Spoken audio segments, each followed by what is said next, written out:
좋은 일도 있지만 스트레스도 많이 받는다 그러죠. 명절에 왔다가 좋은 마음으로 왔다가 여러 가지 크고 작은 일들로 인해서 과거의 상처가 드러나고 그러면서 싸우기도 하고 또 부부관계는 대단히 위태로워지는 그런 일들이 우리나라에 많이 있는 것을 보게 되죠. 근데 여러분 어떻게 생각 한번 바꿔보면 그런 많은 문제들이 변하여 축복이 되는 것이 훨씬 더 많습니다. 그러므로 사랑하는 우리 성도 여러분, 여러분들 오늘 이 말씀의 은혜를 받고 여러분의 삶에 돌아가서 여러분이 부딪히는 수많은 문제들이 문제가 되지 않고 그 문제가 변하여 여러분에게 복이 되기를 주님의 이름으로 축복합니다. 오늘 읽은 이 성경 본문은 그 이야기를 우리에게 들려주는 것입니다. 세상에서 가장 아름다웠던 공동체였던 초대교회에 이런 문제가 생길 거라고는 예상도 못했는데 이들이 구제하는 문제 때문에 서로의 마음이 상해서 원망과 불평이 일어나게 되고 문제가 발생하게 됐죠. 근데 여러분 그 문제가 일어났지만 그러나 결론은 어떻게 결론 짓는 것입니까? 오히려 모든 문제가 다 잠재워지고 하나님의 말씀이 흥황해서 크게 부흥하는 그런 역사가 일어난 것을 성경이 증거하지 않습니까? 사랑하는 성도 여러분, 우리는 성경의 원리는 동일합니다. 우리에게도 크고 작은 문제들이 많이 일어나긴 하지만 그러나 우리의 시선을 온전하게 집중만 잘하면 그 모든 문제들이 변하여 복이 되는 것입니다. 어떤 사람은 불치의 병에 걸렸습니다. 그래서 절망이 되지만 오히려 그가 그 불치병을 통해서 하나님을 발견하게 되면 그의 인생은 전혀 새로운 인생이 되는 것입니다.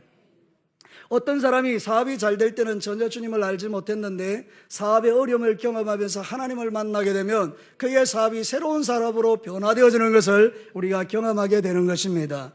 우리의 자녀들 가운데 직장생활 잘하다가 갑자기 직장의 어려움을 겪게 되지만 그러나 그것 때문에 오히려 더 잘 되는 일들이 예비되어져 있는 경우도 많이 있는 것입니다.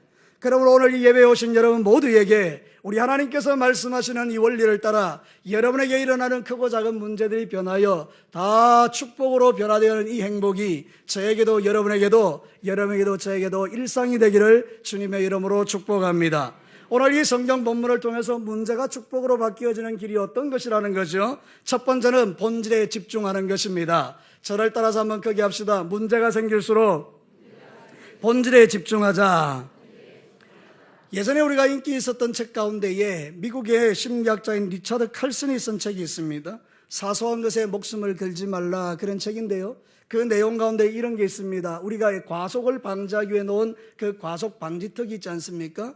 그러니까 인생의 문제를 그렇게 바라보라는 것입니다. 과속 방지턱을 보면서 불평해하는 것이 아니라 그것 때문에 내가 달려가다가 멈추어서서 사고를 피하게 되고 그것 때문에 더 높은 길로 나아가는 길이 열리는 것처럼 우리의 인생에 있는 문제들이 나에게는 과속 방지턱이 되어서 더 큰 문제를 막아주는 그런 기회가 될 수 있다라고 말하는 것이죠. 사랑하는 성도 여러분, 우리는 문제를 해석하는 능력을 가지셔야 합니다. 특별히 예수 그리스도를 안 믿는 사람들이 문제를 해석할 능력이 없어서 어떻게 해야 될지를 알지 못하지만 우리는 모든 문제를 해결할 수 있는 길들이 하나님의 말씀에 있는 줄로 믿습니다. 그래서 하나님의 말씀 속에 있는 원리를 발견하고 그 말씀을 내 삶에 적용하기 시작하면 문제가 변하여서 복이 되는 경우를 우리가 보게 되는 것입니다. 사랑하는 성도 여러분, 본질에 집중하지 않으면 아주 작은 문제도 큰 문제가 되는 것입니다. 여러분 가정을 보십시오. 가정의 부부가 행복하기 위하여 우리가 결혼하고 살았는데 그래서 자녀를 낳고 사는 가운데에 콩가루 집안에는 이런 문제가 생기는 것입니다. 여러분 이렇게 컵을 놔놨는데 물이 이제 담겨져 있었죠. 밥을 먹으려고 앉아 있었는데 지나가다가 툭 해서 유리컵이 탁 땅에 떨어지면서 그냥 와장창 박살낸 것입니다. 그때 남편이 말하는 거죠. 어떤 놈이 그다 놔놨나? 그럼 부인은 말은 안 하지만 속으로 이렇게 말해. 네 놈이 갖다 놨다. 그래서 또 이제 나중에 이게 문제가 막 생기는 것입니다.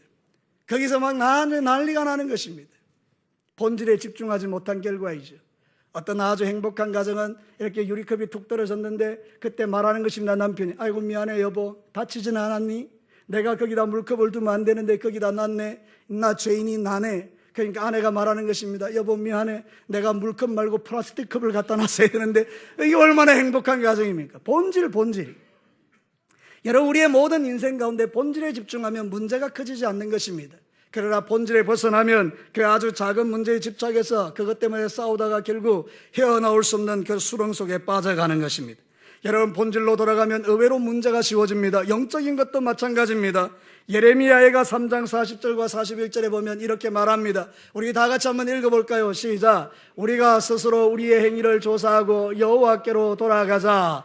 우리의 마음과 손을 아울러 하늘에 계신 하나님께 들자. 이게 이제 문제가 생겼을 때 우리가 본질로 돌아가는 사람의 모습이에요.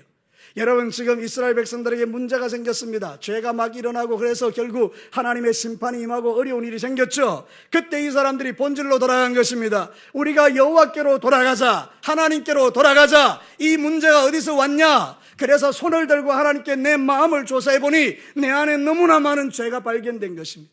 그래서 하나님 앞에 철저하게 회개하는 것이죠. 그랬더니 57절에 이렇게 주님이 응답하시는 것입니다. 우리 다 같이 한번 읽겠습니다. 시작. 내가 주께 아랫날에 주께서 내게 가까이 하여 이르시되 두려워하지 말라 하셨나이다. 할렐루야. 여러분이 문제 앞에서 고민하고 염려하고 답답하고 본질에서 벗어나 있을 때에 여러분이 그 본질에서 다시 돌아오기 시작하면, 하나님을 경험하고 체험하고 만나고 예수 믿고 구원받으면 여러분의 문제들이 풀어져서 새로운 역사가 된다는 것을 우리에게 가르쳐주는 것입니다. 사랑하는 성도 여러분, 두려워하지 마시기를 바랍니다. 이 자리에 있는 분들 가운데는 마음에 여러 가지 염려와 근심이 많은 분들도 있을 것입니다. 그러나 주님은 저를 통해서 여러분에게 분명히 말합니다. 두려워하지 말라. 사랑하는 성도 여러분, 우리가 본질로 돌아가면 갈등이 해결되는 것입니다. 오늘 초대교회에 일어났던 이 갈등을, 문제를 바라보면서 사도들은 결정했습니다. 본질로 돌아가자.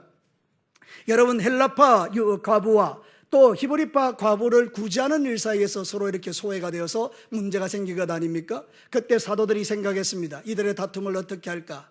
원망 불평하는 것들 다 끌어와라. 그래서 앞에 앉혀놓고 너희들 예수 믿는 사람이야? 왜 이런 것 가지고 원망 불평해? 아니, 안 먹으면 되지. 이렇게 사도들이 꾸중하고 질책했다면 아마 이 공동체는 깨어졌을 것입니다. 그런데 사도들이 집중한 것입니다. 이 어디서 이런 문제가 왔냐? 우리가 잘못했구나. 우리가 주께로 돌아가자. 그래서 사도들이 하나님께로 돌아가기로 결정하는 것입니다. 우리가 기도와 말씀으로 돌아가자. 그래서 기도와 말씀으로 돌아갈 때 문제가 풀어지는 것을 보지 않습니까? 사랑하는 성도 여러분, 우리가 시작할 때에 모든 것이 은혜로 시작해도요, 나중에 일이 집중되면 일 때문에 원망거리가 생깁니다. 여러분, 교회 안에도 그런 일이 많잖아요. 좋은 일을 했는데, 오케이 운동 같은 이런 좋은 운동을 했는데 어떤 사람은 참여하고 어떤 사람은 참여하지 않고 막 이러다 보면 참여하는 사람들이 나중에 은혜가 떨어지면 어떤 일이 생긴가 하면 원망불평하는 것입니다. 나는 이렇게 하는데 너희들은 왜 안 해? 여러분, 원망불평은 은혜가 떨어진 증거가 아닙니까? 혹시 여러분의 삶의 가정에, 여러분의 인생 가운데 내 마음에 원망과 불평이 가득한 이유는 무엇입니까? 여러분이 본질에서 멀어져 있기 때문입니다. 하나님으로부터 공급되는 은혜가 차단되어 있기 때문인 것입니다. 그래서 저와 여러분들은 기도와 말씀을 회복하고 주의 은혜가 내 속에 이르게 될 때에 우리는 모든 원망거리가 감사거리로 바뀌어지는 것을 볼 수 있는 것입니다. 사랑하는 성도 여러분, 누가복음 10장 40절에 대표적인 사람 하나 나옵니다. 마르다지요. 한번 읽어보겠습니다. 시작. 마르다는 준비하는 이 일이 많아 마음이 분주한지라 예수께 나아가 이르되 주여, 내 동생이 나 혼자 일하게 두는 것을 생각하지 아니하시나이까 그를 명하사 나를 도와주라 하소서. 이 이야기는 여러분이 잘 아는 이야기가 아닙니까? 마리아다가 일하는 게 잘못된 게 아닙니다. 그건 너무 귀한 일입니다. 일을 넘어서 불평하기 때문에 문제가 된 것입니다. 은혜 없는 일, 그것이 우리를 불평으로 끌고 가는 것이죠. 본질에서 멀어지게 하는 것이죠. 여러분들이 신앙생활 할 때 각처 교회를 섬길 때 꼭 기억하십시오. 뭔가 자꾸 원망거리가 생기고 마음이 어두워지면 아하, 내가 본질에서 떠나 있구나. 본질이 무엇입니까? 주 예수 그리스도의 은혜입니다. 나 같은 죄인을 살려주신 하나님의 은혜인 것입니다. 나 같은 죄인 살리신 주 은혜 놀라. 제가 한계가 여기까지입니다. 사랑하는 성도 여러분, 우리가 마음에 불평이 생기고 어려움이 생기고 답답한 일이 생기고 문제가 생길 때 여러분이 여러분을 구원하신 하나님의 은혜의 보좌 앞으로 나아가기 시작하면 그 안에서 나 같은 죄인을 살려주신, 이 더러운 인간을 살려주신 하나님의 은혜가 보이면서 주님 감사합니다. 사도들의 선택은 명백했던 것입니다. 아하, 우리가 은혜에서 멀어졌구나. 사랑하는 성도 여러분, 우리의 모든 문제도 은혜에서 멀어질 때 일어나는 일들입니다. 본질에서 떠났을 때 일어나는 문제입니다. 그렇게 부부 사이가 좋다가도 남편이 어느 날 믿음 생활이 약화되어지고 아니면 아내의 기도 생활이 약화되고 은혜가 사라지기 시작하면 아주 사소한 일 때문에 마음에 불평이 쌓이고 쌓이면서 결국은 충돌이 일어나서 걷잡을 수 없는 불이 일어나는 경우를 우리 주변에서 볼 수 있는 것입니다. 그것은 저에게도 마찬가지인 것입니다. 우리 모두는 예외가 없습니다. 그러므로 여러분 오늘 이 시간에 이 말씀을 마음판에 새기고 여러분들에게 원망거리 불평거리 일어날 때마다 오늘 이 명절을 맞이해서 집에 돌아갔을 때에 여러분의 삶의 현장에 일어나는 그 모든 것들을 바라볼 때마다 여러분은 생각하셔야 합니다. 본질로 돌아가자. 예수님에게로 돌아가자. 은혜로 돌아가자. 그때 그 모든 문제가 풀어지기 시작하면서 축복으로 바뀌어지는 것입니다. 본질로 돌아가는 것은 너무나 귀한 일인 것입니다. 문제를 축복으로 바꾸는 비결은 본질로 가시는 것입니다. 본질은 예수님이십니다. 그분의 은혜의 보좌이십니다. 나 같은 죄인을 살리신 하나님의 은혜입니다. 사랑하는 성도 여러분, 그 본질이 회복되면 모든 것이 변하여 복이 되는 것입니다. 원수는 떠나가고 어둠은 사라지고 묶임은 풀어지고 질병은 낫게 되고 여러분의 인생 가운데 새로운 역사가 쓰여지는 것입니다. 두 번째는요, 우선순위를 바로잡는 것입니다. 저를 따라서 합니다. 문제가 발생하면 우선순위를 바로잡자. 오늘 성경 본문에서 최고의 핵심은 이것입니다. 2절 말씀을 한번 보시겠습니다. 12사조가 모든 제자를 불러 이르되 우리가, 여러분이 한번 읽어보시기 바랍니다. 시작. 하나님의 말씀을 제쳐놓고 접대를 일삼는 것이 마땅하지 아니하다. 여기서 제일 중요한 말이 뭡니까? 제쳐놓고라는 말입니다. 이 제쳐놓고라는 것은 카탈레이포라고 그러는데, 카타라는 것은 뒤를 의미하는 것이고 레이포는 남겨두는 것, 미룬다 이런 뜻인데요. 이 말이 뭔가 하면 정확하게 소홀히 했다 이런 뜻입니다. 더 정확하게 말하면 이런 뜻입니다. 우리가 이 일에 빠져서 하나님을 소홀히 했다 이런 뜻입니다. 우리가 이야기 더 쉽게 말씀드리겠습니다. 돈 번다고 집중하는 바람에 하나님을 소홀히 여긴 것입니다. 직장에서 승진하려고 달려가다가 하나님을 소홀히 여긴 것입니다. 우리 아이들의 성적에 집중하다가 하나님을 놓쳐버린 것입니다. 아이들이 주일날 교회 가서 예배드리고 그 인생 가운데 하나님이 주인 되게 하는 일을 우선순위로 삼아야 되는데, 아이들이 그저 성적 한 등 올라가기 하기 위해서, 그저 그 이름 한번 높이는데 올리는데 있게 하기 위해서 아이의 그 영혼을 말살시키는 부모들이 세상에 얼마나 많습니까? 제쳐놓은 것입니다. 우선순위가 뒤로 미뤄진 것입니다. 무서운 말씀입니다. 하나님이 우리의 삶의 우선순위에서 뒤로 제쳐질 수 있는 분입니까? 여러분의 인생 가운데 하나님을 버려놓고 무엇을 여러분이 성공을 위해서 달려갈 거라고 생각하십니까? 이 엄청난 착각을 지금 이 시대의 그리스도인들이 하고 있는 것입니다. 우리 부모님들이 하고 있는 것입니다. 하나님 놓치면 다 놓치는 것입니다. 여러분의 인생 가운데 하나님 없이 여러분의 인생이 어디로 갈 것 같습니까? 유대인들이, 이스라엘 백성들이 놓쳤던 게 그것입니다. 그들은 잘 먹고 잘 사는 중에 하나님을 제쳐놓아버린 것입니다. 그래서 하나님의 멸망이 그 땅 가운데 임했던 것입니다. 여러분 지금도 마찬가지입니다. 그렇게 좋았던 공동체가 하나님을 뒤로 제쳐놓는 순간, 하나님을 소홀히 하는 순간 그들은 상상도 못했던 원망과 불평거리가 그 가운데 일어나게 된 것입니다. 사랑하는 성도 여러분, 사도들은 고백하는 것입니다. 우리가 하나님의 말씀을 제쳐놓고 이렇게 구제에 집중하는 것이 합당하지 않다. 이 말은 우리가 뒤집어 말하면 이런 말입니다. 우리가 하나님을 소홀히 했습니다. 용서해 주십시오. 여러분들은 지금 회개하셔야 합니다. 여러분의 인생 가운데 하나님을 소홀하게 하고 우선순위를 뒤로 제쳤던 것을 철저하게 회개하지 아니하면 여러분들은 여러분이 기대했던 열매를 따먹는 것이 아니라 전혀 기대하지 않았던 열매를 따먹게 될 것입니다. 사랑하는 성도 여러분, 지금이 중요한 것입니다. 지금 이 말씀이 여러분에게 선포될 때 여러분의 영혼이 돌아서야 합니다. 여러분의 우선순위를 바로 잡으셔야 합니다. 그래야만 문제가 축복으로 바뀌어지지, 우선순위를 바꾸지 않으면 문제는 더 큰 문제로 나가는 것입니다.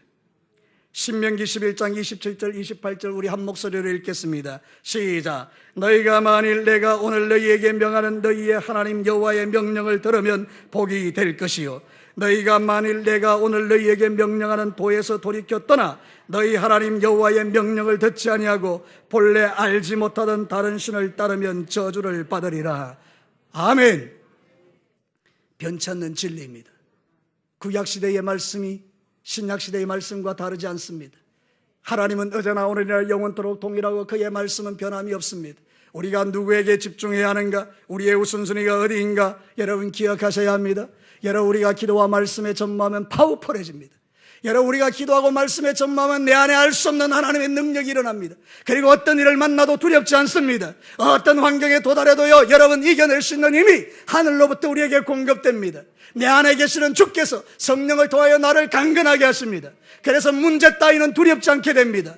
그런데 여러분이 우선순위를 뒤집어버리면, 기도와 말씀이 제쳐져 버리면, 하나님을 소홀히 하면 여러분은 파워풀하지 않습니다.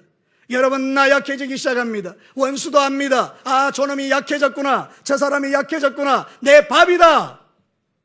사랑하는 성도 여러분, 이 마지막 시대에 원수의 밥이 되어 사는 그리스도인들도 많이 있습니다. 그러나 어떤 그리스도인들은 원수의 밥이 되지 않습니다. 사단을 발로 밟고 승리하는 그리스도인들도 많은 것입니다. 사랑하는 성도 여러분, 어떻게 살기를 결정하십니까? 이번 명절에 여러분의 심령 속에 이 말씀이 심장에 새겨져서, 그렇구나, 내가 기도와 말씀을 제쳐놓았구나, 하나님을 소홀히 했구나, 여기서 다시 돌아오시면 여러분은 새로운 인생의 삶을 살아갈 수 있습니다. 하나님이 여러분을 새롭게 쓰십니다. 하나님 우리를 고쳐 쓰시는 분입니다. 하나님은요, 우리를 너무 사랑하시는 분입니다. 오늘 아침에 제가 하나님 말씀을 읽었습니다. 스바냐 3장이죠. 너희 하나님 여호와가 너희 가운데 계시니 그가 너로 인하여 기쁨을 이기지 못하여 하시리라. 사랑하는 성도 여러분, 우리가 주께로 돌아가면 하나님은 나로 인하여 기쁨을 이기지 못하여 하시는 것입니다. 그러니까 여러분의 인생 가운데 이 좋으신 하나님을 여러분의 삶 가운데 소홀히 여기지 않게 되기를 주의 이름으로 축복합니다. 말씀과 기도가 시시해 보여도요, 그것처럼 강력한 무기가 없습니다. 시시때때로 성경 읽고 말씀 보고 기도하는 성도를 원수가 함부로 할 수 없습니다. 그러나 여러분의 삶에 가장 중요한 우선순위가 뒤로 밀려지고, 불에 엎어지고 없어지고 태워질 그런 물질, 올라가면 떨어질 수밖에 없는 자리, 아이들을 그 성적에 목매게해서 그 성적에 도달하지 못하면 아이들이 좌절감을 느끼고 그냥 옥상에 올라가서 뛰어들게 만드는 그런 어리석음이 저의 이야기, 여러분의 이야기가 될 수 있는 것입니다. 그러므로 이제는 여러분들이 정신 차리고 주께로 돌아오셔서 모든 삶의 영역의 우선순위가 전능하신 하나님이 되시기를 주의 이름으로 축복합니다. 고린도서 10장 4절은요, 우리에게 이렇게 권면합니다. 다 같이 말씀 읽겠습니다. 시작. 우리의 싸우는 무기는 육신에 속한 것이 아니요 오직 어떠한 견고한 진도 무너뜨리는 하나님의 능력이라. 할렐루야. 모든 견고한 진을 무너뜨리는 게 하나님의 능력입니다. 여러분의 인생의 문제가 태산 같다 할지라도 하나님의 강력한 능력은 그것을 무너뜨립니다. 홍해는 갈라지도록 있는 것입니다. 여리고는 무너지도록 있는 것입니다. 사랑하는 성도 여러분, 이게 여러분의 삶의 실제가 되기를 원합니다. 이번 명절에 여러분의 삶을 낙담케 하는, 그 여러분의 삶을 무너지게 만드는 수많은 환경과 여건 앞에 우리가 해낼 수 있는 것은 아무것도 없습니다. 그저 주님 앞에 기도와 말씀으로 무장하고 나아가면 주의 강력이 여러분에게 임할 때에 우리는 두려움 없이 주 예수 그리스도를 우리의 형제와 자매들에게, 부모에게 전가할 수 있는 것입니다. 기도의 말씀이 너무 중요함에도 불구하고 사도들이 제쳐놔버린 것입니다. 소홀히 여긴 것입니다. 뒤로 미룬 것입니다. 여러분의 인생 가운데에 기도와 말씀을 가장 귀한 삶의 자리에 놓고 하나님께 여러분의 인생을 맡겨보시지요. 이 하반기에는 놀라운 기적과 역사들이 여러분에게 간정될 줄로 믿습니다. 혹시 여러분, 우리 진교교회 모교회 방문해서 오늘 이 말씀을 들으셨던 분들 가운데에 이 말씀이 심장에 새겨져서 남아있는 하반기 동안 열심히 이 말씀을 따라 기도와 말씀을 회복하고 그렇게 삶을 살았다가 다음 설날 때 오실 때 저한테 와서 살짝 이야기해 주세요. 목사님 말씀이 진리입니다. 그럼 이 바쁜 시간 중에 제가 여러분에게 간증할 기회를 드리겠습니다. 사랑하는 성도 여러분, 하나님의 말씀은 여러분에게 실제가 되어야 합니다. 저를 따라서 합시다. 하나님의 말씀은 실제가 되어야 한다. 믿으시면 아멘요. 그렇습니다. 마지막 세 번째입니다. 우리가 문제를 축복으로 바꾸려면요, 성경적 기준이 세워주셔야 합니다. 저를 따라서 한번 합니다. 문제를 축복으로 바꾸려면 성경적 기준이 세워져야 한다. 사랑하는 성도 여러분, 오늘 성경 본문에 보면 이제 문제가 발생했죠. 그래서 이제 우선순위가 잘못된 걸 알고 본질로 돌아가서 이제 기도와 말씀을 회복하고 사도들이 주님 앞에 가기 전에 우리의 일을 대신할 사람을 세우자. 그럴 때 성경적 기준을 세웁니다. 성령 충만, 지혜 충만, 칭찬 듣는 사람. 여러분, 우리가 신앙생활 할 때에 하나님 나라에서 우리가 세워야 될 기준이 이거예요. 성령 충만, 지혜 충만, 하나님의 사람으로 칭찬받는 것. 이게 여러분의 삶에 회복되면 여러분들은 모든 삶에 하나님의 형통이 복이 주어집니다. 이런 사람은요, 주께서 주목하십니다. 사랑하는 성도 여러분, 성령 충만은 어디에서 오는 것입니까? 기도하는 자에게 부어지는 축복입니다. 그래서 우리가 기도하는 것입니다. 기도를 열심히 하면 성령 충만해집니다. 그 다음 말씀을 깊이 보는 것입니다. 그러면 지혜가 충만해지는 것입니다. 여러분, 우리는 지식으로 사는 자가 아닙니다. 지혜로 사는 자들입니다. 세상 지식이 여러분에게 가득해도 지혜가 없는 사람은 미련한 짐승입니다. 여러분 한번 생각해 보시죠. 여러분이 박사학위가 100개 있습니다. 아무도 안 놀라시네요. 여러분, 박사학위가 100개가 있습니다. 지식이 충만한 사람입니다. 지혜가 없습니다. 무슨 지혜가요? 하나님을 경외하는 지식요. 하나님을 경외하는 지혜. 아, 나는 죄인이고 내가 이 세상 사는 게 짧고 이 세상 끝나면 하나님의 무서운 불심판이 있고 내가 죽고 나면 영원한 지옥에 떨어지는구나. 그거를 볼 수 있는 지혜가 없는 사람들이 많지 않습니까?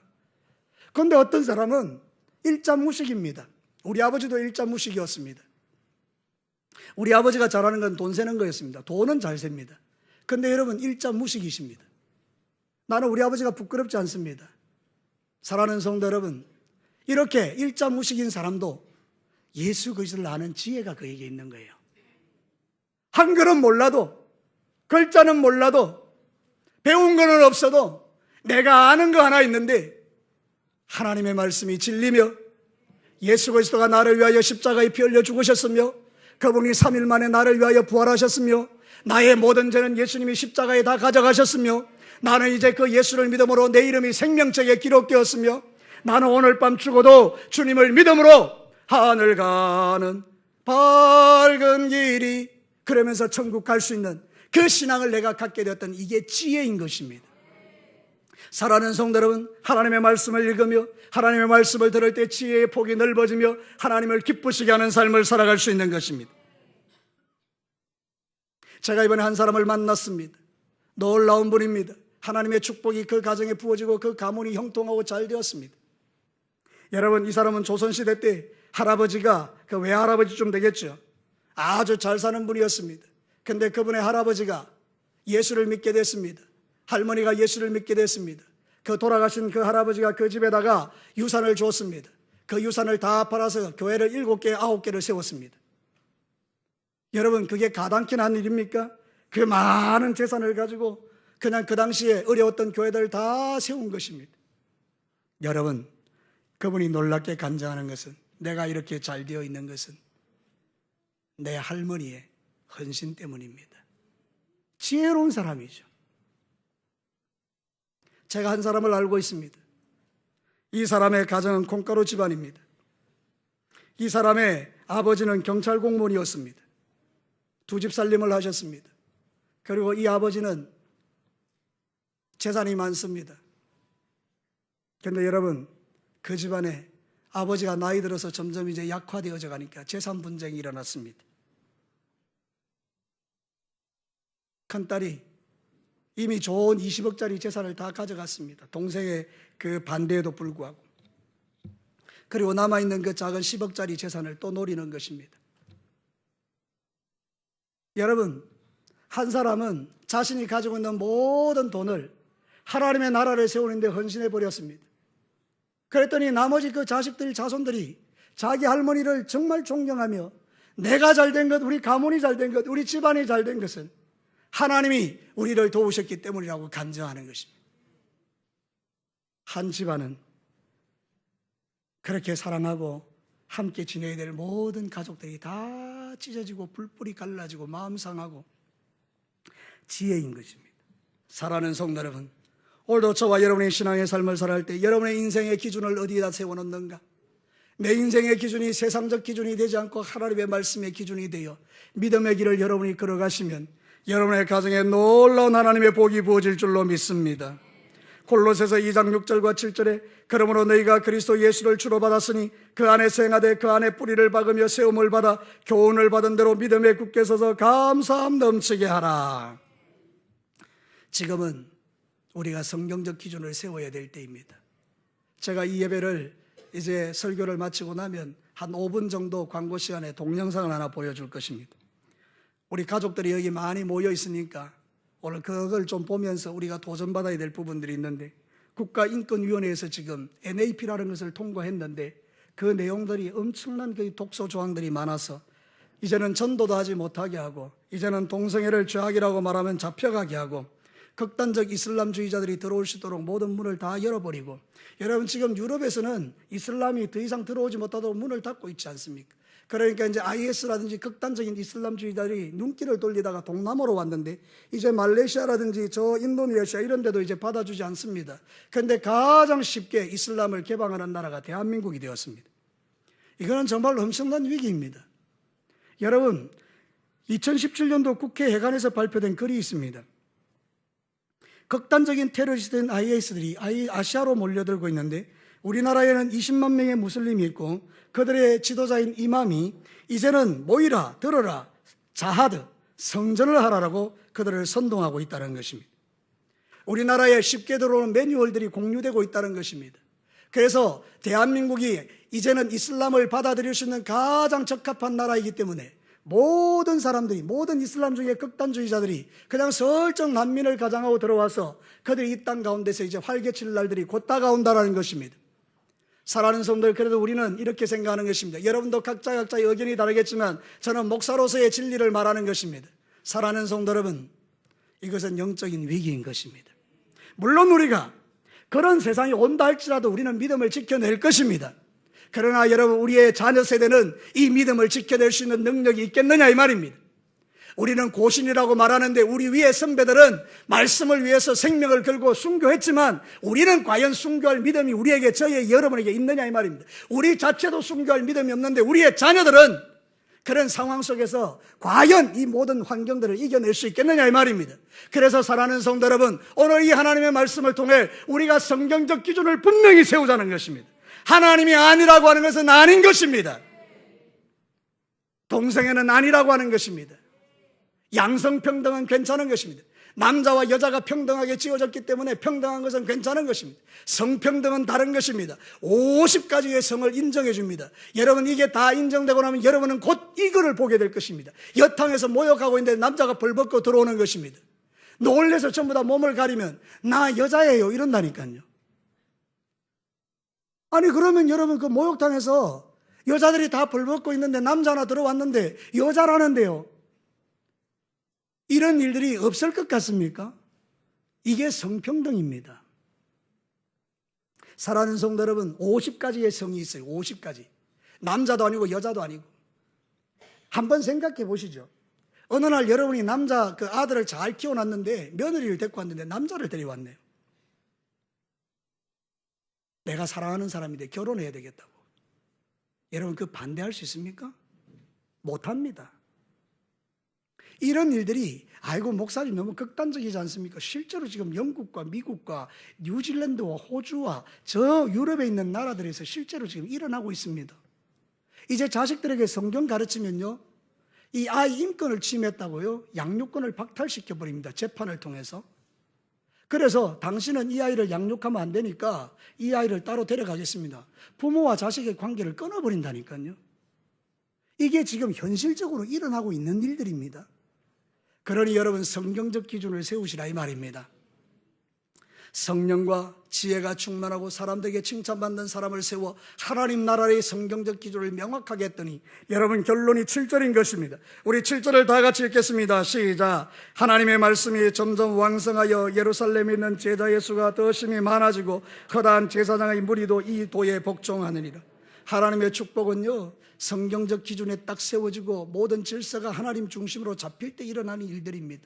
여러분이 아무리 노력하고 애쓰고 힘쓰고 이리 뛰고 저리 뛰어도 하나님의 성경적 기준에서 벗어나 있으면 여러분 하나님의 축복 안에 있지 않습니다. 그러나 여러분이 성경적 기준에 딱 서 있으면 하나님이 지켜주시는 것입니다. 베드로전서 5장 8절과 9절에 적극적인 것을 이야기합니다. 우리 다 같이 한번 읽어보겠습니다. 시작. 근신하라 깨어라 너희 대적 마귀가 우는 사자같이 두루다니며 삼킬 자를 찾나니 너희는 믿음을 굳건하게 하여 그를 대적하라. 이는 세상에 있는 너희 형제들도 동일한 고난을 당하는 줄 알미니라. 성경적 기준을 세우는 것은 충돌을 말하는 것입니다. 세상 가치와 충돌을 말하는 것입니다. 예수님이 참 독특하게 믿는다. 다 술 마시고 다 담배 피우고 다 그렇게 하는데 너만 왜 유별나게 그러냐? 불교 믿어도 되고 천주교 믿어도 되고 온갖 세상 종교 다 믿어도 구원은 똑같이 너만 왜 유별나게 그러느냐? 세상적 가치와 충돌이 일어날 때 우리는 사람 말을 듣는 사람이 아닙니다. 우리는 하나님의 음성을 듣는 사람입니다. 성경이 진리로 우리에게 가르치는 그 기준에서 여러분이 흔들리거나 벗어나면 우리는 망하는 것입니다. 이제 사랑하는 성도 여러분, 사랑하는 우리 가족 여러분, 우리 사랑하는 진교교의 모든 성도 여러분, 우리 다음 세대 여러분, 여러분의 심장 속에 성경적 기준이 세워지기를 축복합니다. 우리 자녀들에게 어쨌든지 부지런히 말씀을 가르치십시오. 지금 늦지 않아서 지금 아이들에게 주 예수 그리스도만이 우리의 구원자이며 그분만이 우리를 도와주실 분이며 그분만이 나의 죄를 위하여 십자가에 죽으시고 부활하신 유일하신 하나님이라는 사실을, 이 진리를 분명하게 가르쳐두지 않으면 우리는 아이들을 잃어버리는 그런 비극을 만나게 될 때도 있는 것입니다. 이제 사랑하는 성도 여러분, 말씀을 마치겠습니다. 우리가 이 마지막 시대를 살아가면서 우리에게는 문제가 없을 수는 없지만 그 문제를 영적이든지 육적이든지 축복으로 바꿔내는 비결이 있습니다. 본질로 돌아가는 것입니다. 하나님께로 돌아가는 것입니다. 회개하고 주께로 돌아가는 것입니다. 우리의 우선순위를 하나님 중심으로 두는 것입니다. 기도와 말씀을 하는 것입니다. 그리고 나서 성경적 기준을 세워 성령 충만하고 하나님의 지혜로 충만하고 모든 사람 앞에 칭찬받는 믿음의 길을 걸어가기 시작하면 하나님은 여러분을 통하여 놀라운 일을 행하시고 이 시대에 우리의 자녀 세대를 통하여 교회를 새롭게 하고 주님 오시는 그날까지 영광 받으시는 나라가 되게 하실 줄로 믿습니다. 이제 우리 다 같이 기도하겠습니다.